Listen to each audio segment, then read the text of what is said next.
There is a photograph of a 5-month-old baby switching on a computer for the first time. The child's face is lit up like a struck match. The Stanford psychologist Carol Dweck once looked at that photo and saw a version of all of us. At that age, we were all that intensely excited to learn something new. Then we grow up. We get jobs, we get good at them, and researchers who watch children in classrooms have documented a slow leak. In kindergarten, a child will produce a handful of curiosity episodes in any 2-hour stretch. By 5th grade, those self-generated questions have nearly vanished. Many kids spend 7 hours in school without asking a single one. The wonder does not die. It gets trained out of us as we adapt to the routines of formal education and professional life. Today, letting that curiosity dry up is a liability.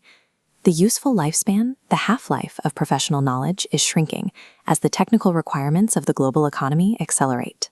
This chart shows the rapid decay of professional skills. Employers expect 39% of workers' core skills to become obsolete. To put that in human terms, if the workforce were 100 people, 59 would need training by 2030. Because knowledge expires so quickly, the only durable asset is your ability to keep learning. Reclaiming the curiosity advantage is how you stay relevant when the ground is shifting.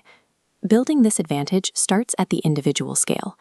The principles of karate, balance, focus, and timing provide a structural framework for how we make decisions.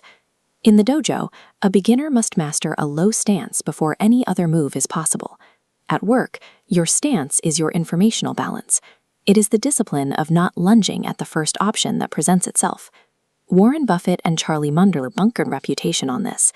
Buffett reportedly spends the majority of his working day reading. He argues that knowledge builds up like compound interest, creating a sturdy base so that when he does decide, he can strike rapidly. Then there is focus. When you are genuinely curious about a problem, your brain releases dopamine. This chemical trigger makes the hippocampus work better, allowing you to actually remember more of what you learn. Curiosity is focus's fuel. Finally, there is timing. Practitioners of martial arts call this concept mai, the living relationship between action and reaction. A curious mind treats every difficult conversation as a deliberate practice repetition, a way to refine their perception of when and how to move. At the individual level, curiosity is the discipline that transforms mundane tasks into structured training for better decisions. When you take that same mindset and point it outward, toward the people around you, it changes the way you lead. In 1982, manager Ray Dalio was so convinced the American economy was heading for a depression that he declared it on television and to Congress. He was catastrophically wrong. The market boomed. He lost so much money he had to let nearly all his employees go and borrow $4,000 to pay his bills. Most people would bury a failure like that. Dalio built a philosophy on it. He sought out the smartest people who disagreed with him, not to win an argument, but to understand what he was missing.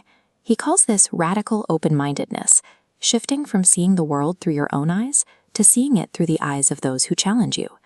This chart shows the return on that interpersonal curiosity. When Sun Microsystems studied their mentoring program, mentees were promoted 5 times more often than their peers, but the mentors investing their attention in someone else's growth were promoted 6 times more often. The old model, where the boss was the person with all the answers, is dead. The new model rewards the leader who is the best learner in the room and makes it safe for everyone else to ask questions too. At the lifetime scale, curiosity becomes the strategy that defines your path. The single-employer, gold-watch career is gone. Bureau of Labor Statistics data shows younger baby boomers held an average of 13 jobs. For those starting now, the path looks less like a ladder and more like a lattice, requiring frequent reinventions. Surviving a lattice requires becoming an intentional learner. Take the habit of Charlie Munger, who decided his most valuable client was himself. He sold himself 1 hour every morning to read and think. This diagram shows where to invest that hour. You want the triple win, the intersection between what benefits your career, what your boss cares about, and what the organization needs.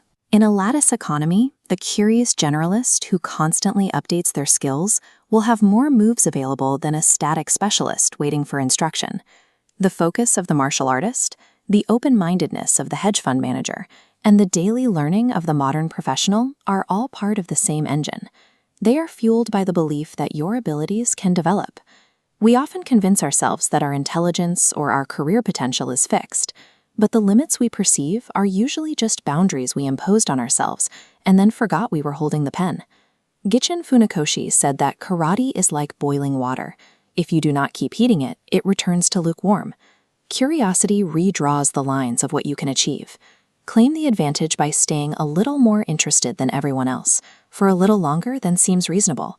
Keep the water hot.